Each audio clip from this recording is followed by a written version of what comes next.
I definitely think getting on BBC Radio 1 Extra was like a massive thing for me. It was a few weeks ago actually that happened with the new track Take Over Me that's out with NDAF right now. Hey KLAT, it's SJ Hill and this is Get to Know Me with KLAT Magazine.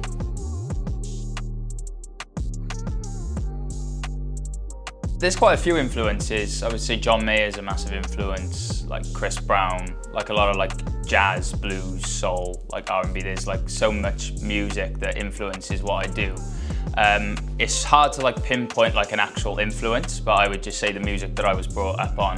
Like my mum brought me up on like a lot of like Stevie Wonder and Michael and the Mechanics, and Dad was like Robbie Williams, Pink Floyd, all that kind of stuff. Like a lot of jazz artists like B.B. King, things like that.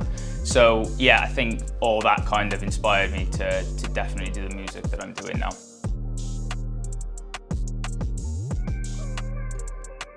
I definitely think getting on BBC Radio 1 Extra was like a massive thing for me. It was a few weeks ago actually that happened with the new track Take Over Me that's out with NDAF right now.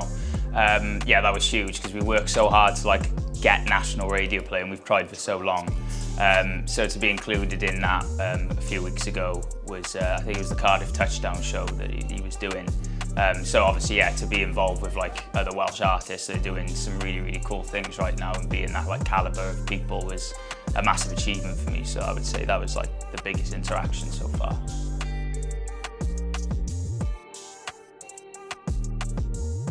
Yeah, competing in Romeo Duet was, it was a bit of a weird one really because it was a brand new show, no one really knew what to expect.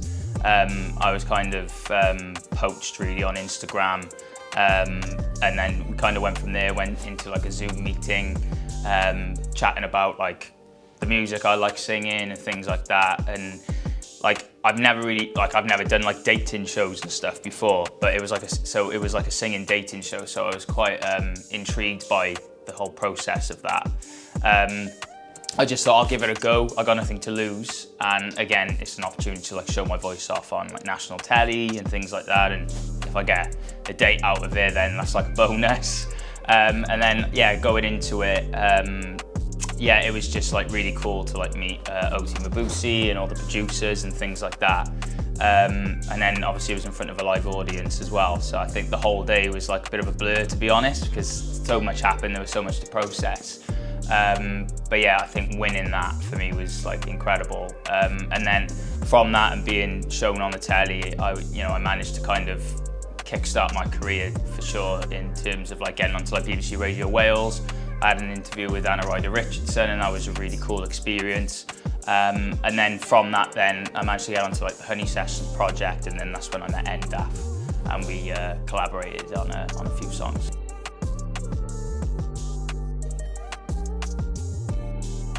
Yeah, so Crazy Love came about through the Honey Sessions project with Sizway and Tara. Shout out to them, by the way, because without them, me and NDAF would never have met. So yeah, I mean, I'd applied for like the Forte project, Honey Sessions, a few others for quite a few years. So that kind of come around quite random because I think I applied for it. I guess I forgot that I'd applied for it because it was so long ago. And because I hadn't really gotten onto any of that, I didn't really have an expectation for it. So when I had the call from Sis to be like, yeah, like we really want you on the project, I was really excited about that. And then yeah, we all got on like a Zoom meeting and things like that and got to meet everyone else. And then yeah, obviously they announced that me and NDAF were going to be paired together. And yeah, I didn't really know how I felt about it at first. I think NDAF didn't as well because his was like house music and stuff, and mine was like R&B pop music. So I wasn't sure how it was going to work out. But yeah, we kind of hit it off straight away. Became good friends quite quickly. I went up to North Wales, got in the studio with him, and he played this sample to me. It was like a jazz sample.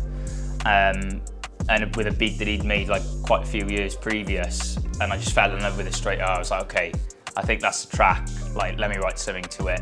I just met my girlfriend, at that time I started writing it, so it was from like a life experience, it was written about her. That just flowed really naturally, lyric-wise, and then yeah, just got in the studio, and I think yeah, with the first time we heard it, I think we just looked at each other and we were like, this is the track, this is going to be sick. like had a really good feeling about it. And yeah, Sis was really complimentary. I think he said it was like one of the best songs that's come out of the Honey Sessions project, which was a massive compliment for us. And then from that, then we got into like the Radio A list, performed on Henor, like met Jason Mohammed through that, and then he was like a massive support of what we were doing as well. Like we hit it off with him straight away from the show, and it was a bit of a whirlwind then. Yeah, we kind of it kind of just went on from there really, and then we've done I think 2 or 3 more tracks since then, and it's just elevated again.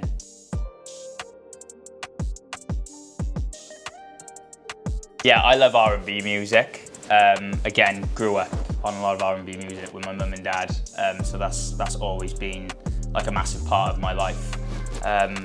You know, I would definitely say I'm like I have a soulful voice, and I think that really does complement like the music that I do.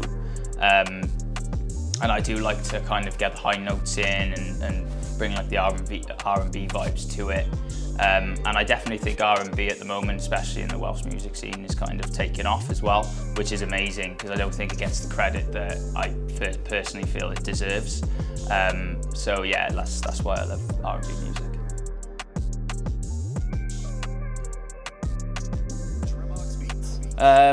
That's a tough question. I got quite a few, but I love John Mayer. I just love his craft, how creative he is, his writing, how he plays, you know, everything that he does in the studio. I'm really like intrigued, and it's really interesting to see his creative process. So I'd absolutely love to collaborate with John Mayer. I love a lot of his songs. I'd love to see him live one day as well, and that's one of the dreams. I'd love to see him live. Great guitar player, like just a really, really cool artist. So I think I would definitely want to collab with John Mayer.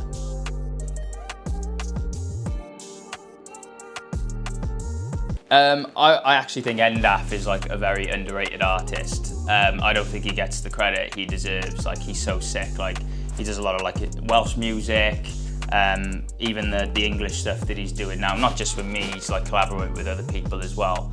And I just think he's wicked.